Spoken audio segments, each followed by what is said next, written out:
حضور فرمانے لگے برے دوستوں کی ہم نشینی سے بچنا، اس لیے کہ یہ دوست تمہاری پہچان بن جاتے ہیں،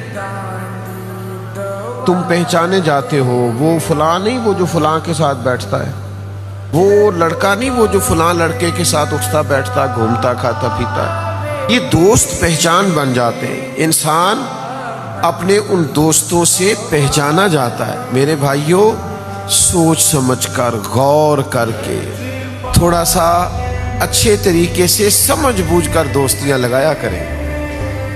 ایسے ہی فوراً جذباتی فیصلہ نہ کریں، ایسے فوراً ہی متاثر نہ ہو جایا کریں کہ فلاں باتیں بڑی زبردست کرتا ہے اور جملے بڑے اس کے لذیذ ہوتے ہیں اور شعر و شاعری سے بڑا شغف رکھتا ہے اور لطیفے بڑے اچھے سناتا ہے اور جناب ہنساتا بہت زیادہ ہے۔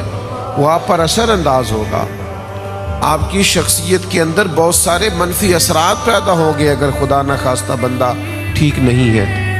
اپنے آپ کو بچانے کے لیے، اپنی زندگی اور اپنے نظریات کو محفوظ کرنے کے لیے ایسے لوگوں کا انتخاب کریں جو آپ کے لیے باعث رحمت ہو، جو آپ کے لیے باعث کرم ہو۔